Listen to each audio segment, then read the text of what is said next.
Before I present the story this evening, permit me to say a word of appreciation to a colleague of mine who is sitting out in some control center somewhere, and he is the person that has put together the PowerPoints of all the historic pictures and the recordings that you heard yesterday, Darrell Thompson. If you've enjoyed his work as much as I, would you just join me in saying thanks?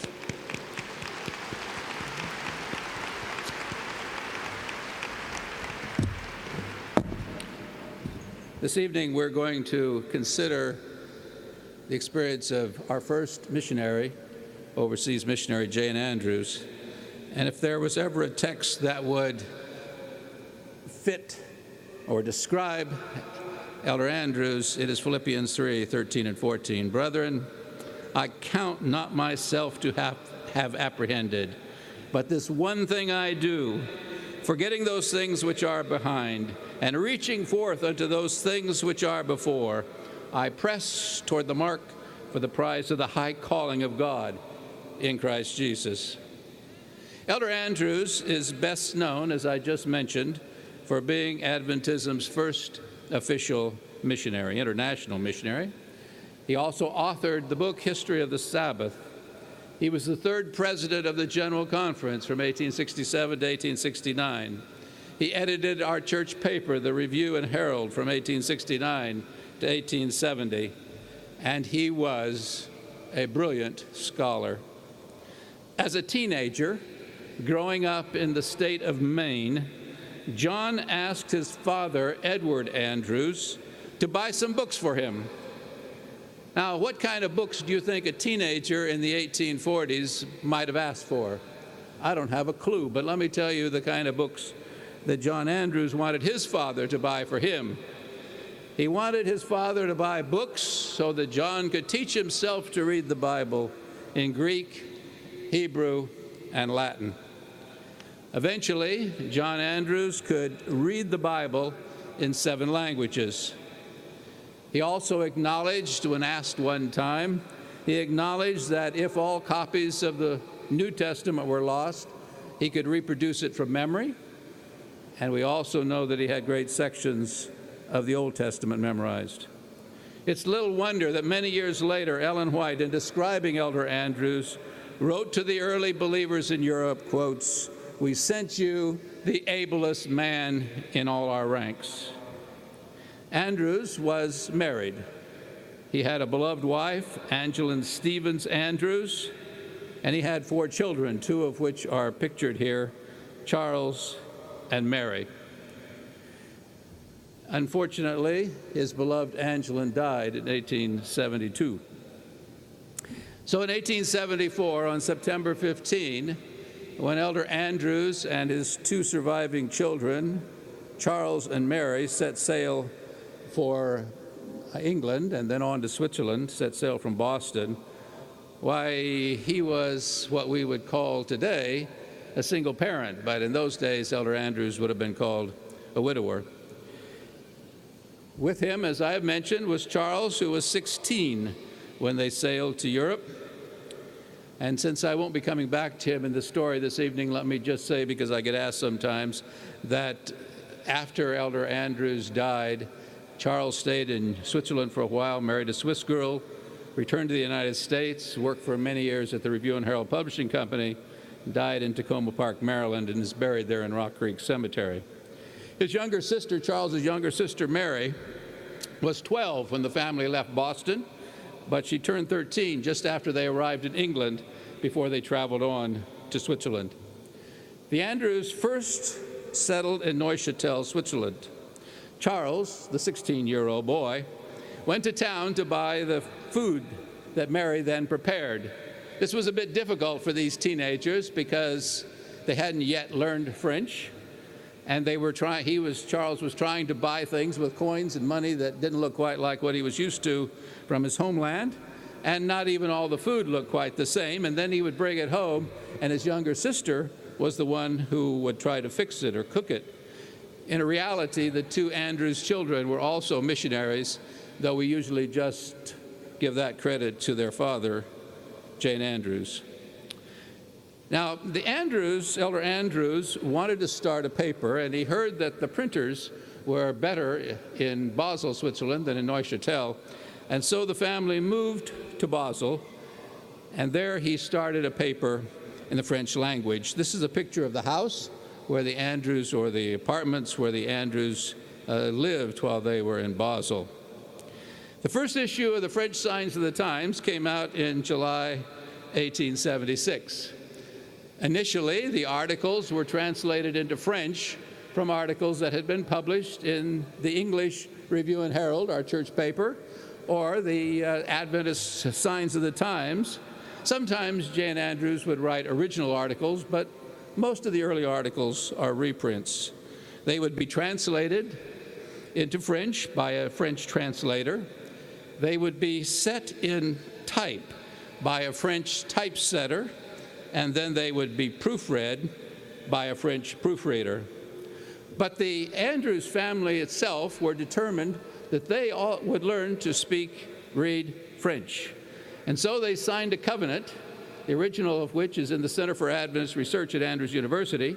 But they signed this covenant that you can see a picture of, where they agreed amongst themselves that they would speak only French for 23 hours out of every day, unless they couldn't think of the French word and they could think of the German word, because they were also taking German lessons, then they could use the German word. But for 1 hour each day, they could speak English. You can imagine, well, I can imagine at least, I'll say I can imagine what must have happened when that clock struck that hour. At least initially, everybody would start talking as fast as they could in English, because they knew in an hour they would have to revert back to French. Eventually, of course, they learned French. In fact, Mary had a real gift for languages like her father, and it is reported that she was soon speaking French like a French girl. To make the point a little more, let me just tell you that after the process, the translation process, the proofreading process, all that I described a minute ago, when the copy, before it was printed, when the copy was all set, everything was ready to go, it would be given to Mary to find any mistakes that the French proofreader had missed. Gives you some idea of how talented this young girl was, like her father. But tragically, one day, Mary began to cough. Nobody thought much about it at first, just thought it was a cold. But the cough didn't go away. Concerned about his daughter's health, Elder Andrews eventually took her to a physician there in Switzerland, who examined the girl and diagnosed her as having consumption, which today we would call tuberculosis. And the doctor said, I have no cure, nothing to offer by way of a cure. In the middle of 1878, Elder Andrews was invited by James White, then president of the General Conference, to come back to Battle Creek to speak at the General Conference session late in 1878. Now, that invitation doesn't sound too spectacular to us after all of the mission reports that we have, but you've got to remember in 1878, when Elder Andrews returned to Battle Creek to give a first-hand report, it was the very first time that a missionary that had been sent out by the church came home to give a live report at a General Conference session. The report is that the delegates were excited at the growth of the church, just like we all are at the reports that we're hearing every night here. Well, Elder Andrews, of course, agreed to come to Battle Creek to give the report that he was asked to give. But he wasn't thinking so much about the report. He wrote back to Elder White, and he said, "May I bring Mary with me at my expense?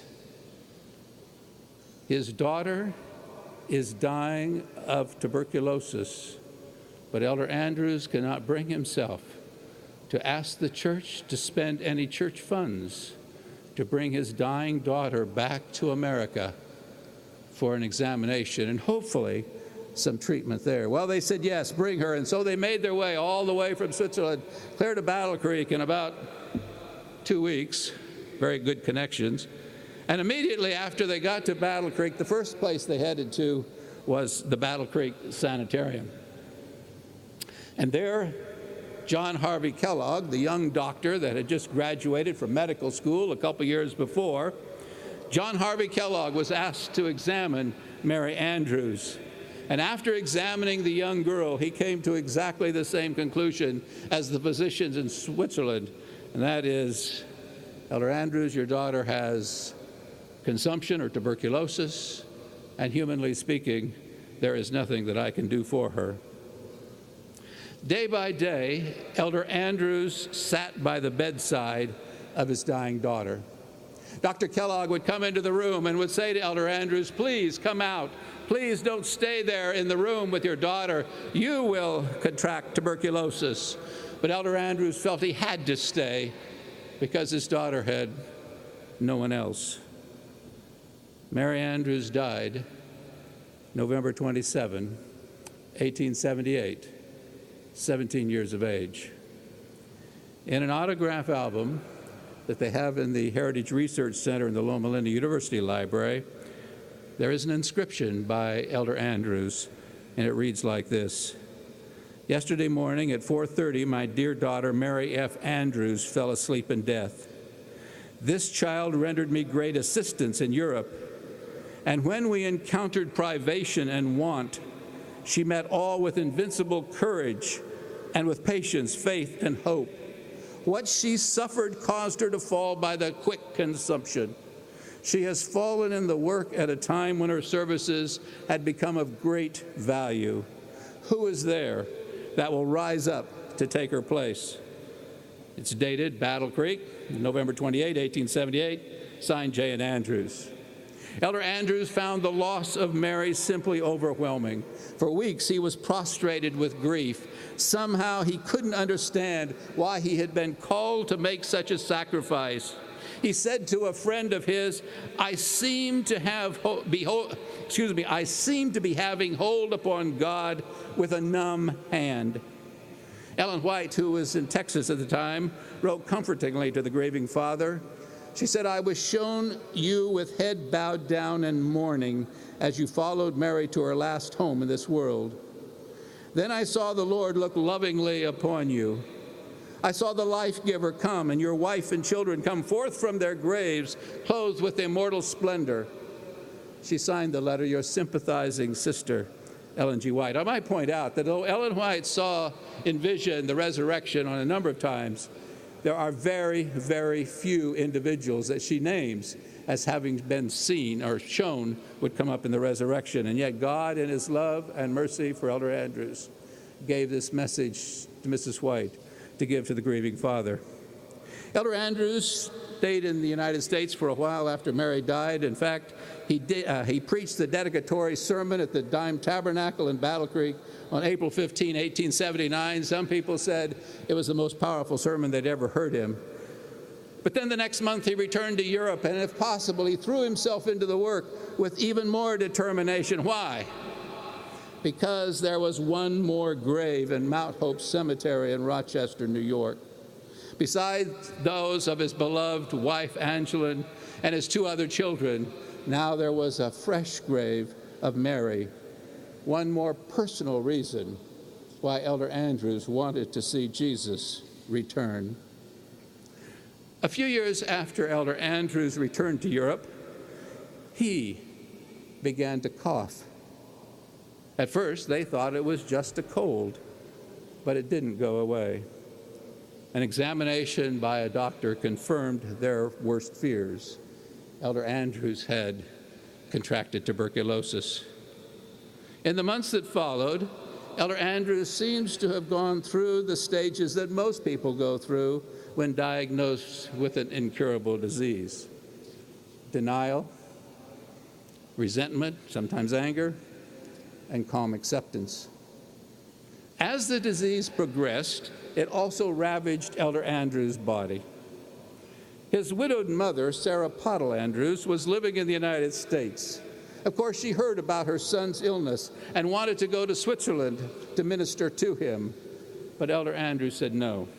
He did not want his mother to see him in his emaciated condition. However, others intervened, and eventually Elder Andrews agreed, and his mother did go to Switzerland. Realizing that unless God chose to heal him, he could not live long, He worked as hard as he could to write as many articles as he possibly could for future issues of the French Signs of the Times. Given Elder Andrews' brilliant mind, everyone in the office there knew that any articles that he did not finish, if God didn't heal him and he died, any articles that were incomplete would never get finished because none of them could do it. Growing continually weaker, Elder Andrews would come down from his room for breakfast in the morning.